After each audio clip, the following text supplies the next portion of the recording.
So what is the difference, ladies and gentlemen, hi by the way, between teaching someone and indoctrinating them? Indoctrinizing? I try never to say that word. But what is the difference between teaching and indoctrination? Okay? I'm going to help you with that. So to teach someone is basically to show them something that they don't know because you know it, such as how to tie their shoes, how to cook, how to walk, how to speak words. Yes, that is it. Teachers in school, they read out of a book, at least normally. They're supposed to. Read from a book.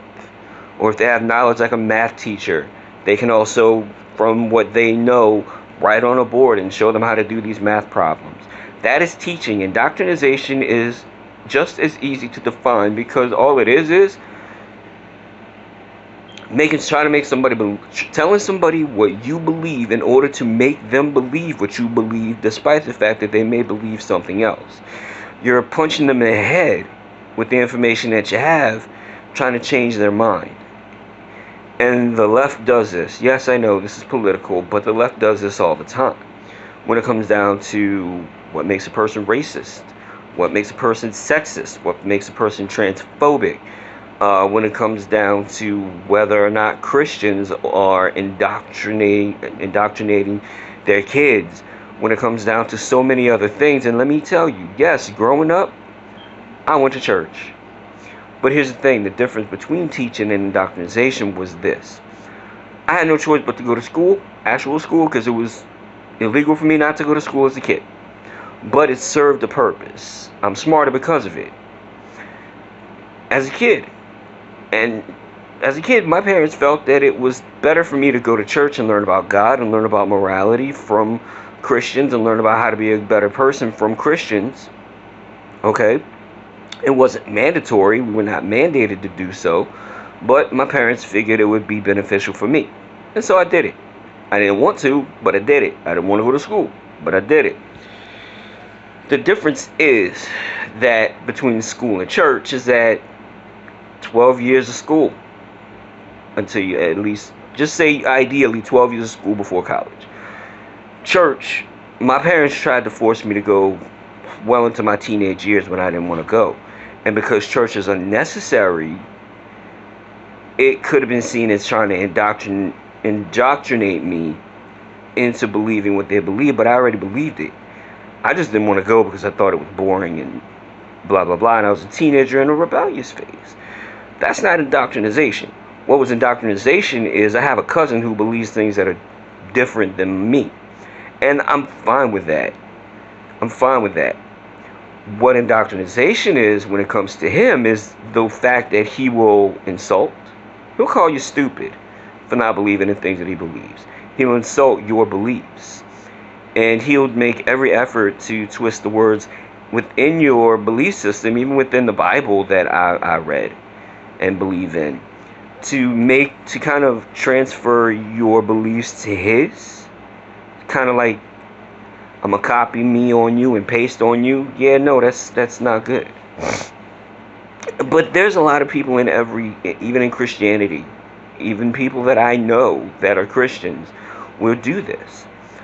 So the thing is, we can talk about that in every facet. In history, I was taught as a kid, February, Black History Month. I learned about slavery and all of that went along with it. Now we're learning more about what slavery back then is doing to people today, and why white people today are evil because of what white people in the 1800s did. It's changing. Now history is changing to indoctrinate kids as to why white people are bad. And I'm not even joking. I wish I was over exaggerating. I wish. But if you take some time and just listen to current events and listen to the idiots that talk today, yeah, that's what you'll hear. White people are terrible. Or you'll hear men are terrible because of the Women's March and how they suppress women. And look, here's the thing.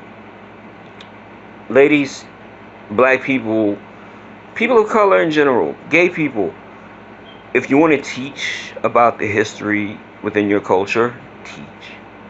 By all means, knowledge is always power. Knowledge is always good to have. Knowledge can take someone's mind from a place of ignorance to a place of enlightenment, and that's fine. But that's teaching. Do not indoctrinate people into believing that just because something happened in the past with somebody else, okay, that makes them terrible. Don't, in fact, trying to tell people that some mistake that they made 20 years ago defines who they are today, even that's terrible.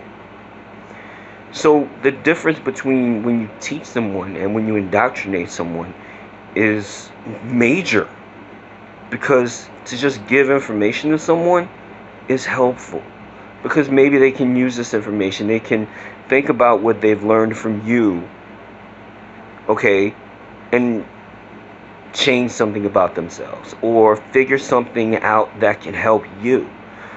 But when you're constantly banging your beliefs to somebody's head, they're going to resent you. Of course they're going to resent you.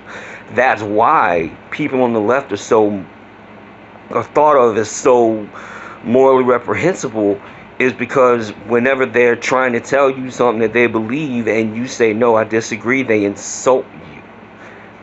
Or they twist things that you believe, and it pretty much becomes a battle because they don't care what you believe. And they're not willing to really teach you anything. They just want to force what they believe down your throats. So that's what I think, and that's what I believe. And look, take it as a lesson if you want to. Throw it away if you want to. It's up to you. Either way, I'm not trying to force anything on you.